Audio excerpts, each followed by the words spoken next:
మన దేశంలో నాకు బాగా కోపం దరిద్రం ఏంటంటే ఒక డ్రైవింగ్ లైసెన్స్ అప్లై చేసుకోవాలంటే నీకు ప్రాసెస్ ఎవరు చెప్పారు కరెక్ట్ గా. బ్రోకర్ దగ్గరికి వెళ్తే వాడన్నా 3,000 అవుతుందంటే వాడు చేసేస్తాడు. అవును. ఒకటి ఏదైనా నీకు ఆన్లైన్ లో ఒక వెబ్సైట్ లో నువ్వు చేసుకోవాలంటే తెలియదు, ఎక్కడికి పోవాలి, మీ సేవకి వెళ్ళిపోండి అంతే. నువ్వు బీటెక్ చదివి ఉంటావు, మీ సేవలో చేసేటోడు ఇంటర్ చదివి ఉంటాడు, నువ్వు వెళ్ళి వారితో పని చేయించుకుంటావు.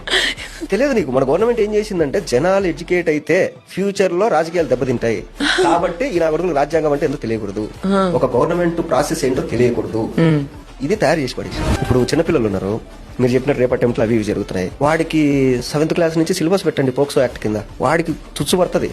అరే మనం వెళ్ళి పొరపాటున ఒక అమ్మాయిని గెలిపితే మనం 7 years జైలు వేస్తారంటరా అని ఒక భయం వాడికి ఏర్పడితే వాడు ఎందుకు వెళ్తాడు? నువ్వు ఎప్పుడు చేస్తున్నావు? వాడికి ఏమీ తెలియకుండా వాడు తప్పు చేసినప్పుడు తీసుకొచ్చి వాడి మీద సెక్షన్ 320 సెక్షన్ 240 అని చెప్తే వాడికి ఆ సెక్షన్ కూడా తెలియకుండా నువ్వు తీసుకెళ్లి జైలు వేసేస్తావు. వాడు ఆ తప్పు చేసిన తర్వాత సెక్షన్ గురించి తెలిసిన తెలుస్తుంది. తర్వాత నువ్వు ఎడ్యుకేట్ చేస్తున్నావు. అంటే మన వాళ్ళు ఎట్టుంటారంటే చనిపోయిన తర్వాత భగవద్గీత తినిపించినట్టు చచ్చిపోయిన శవానికి వాడు తప్పు చేసిన తర్వాత నువ్వు సెక్షన్ ఎక్స్ప్లెయిన్ చేస్తావు. వాడికి తప్పు చేయకముందు నువ్వు సెక్షన్ లో చెప్తే వాడు తప్పెందుకు చేస్తాడు? ఎడ్యుకేషన్ సిస్టమ్ లో ఫిజిక్స్ లో అలా అయింది ఇలా అయింది, సైన్స్ లో దీని షేప్ ఎలా ఉంటుంది, దాని అవి కాదు తెలియాల్సింది.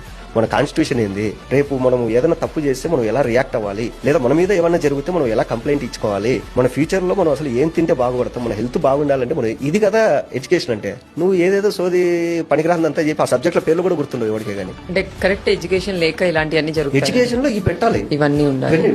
నేను చిన్నప్పటి నుంచి ఫిజిక్స్ చదువుకున్నాను. ఏ ఫిజిక్స్ లో మీరు నేను ఫాలో అవుతాం?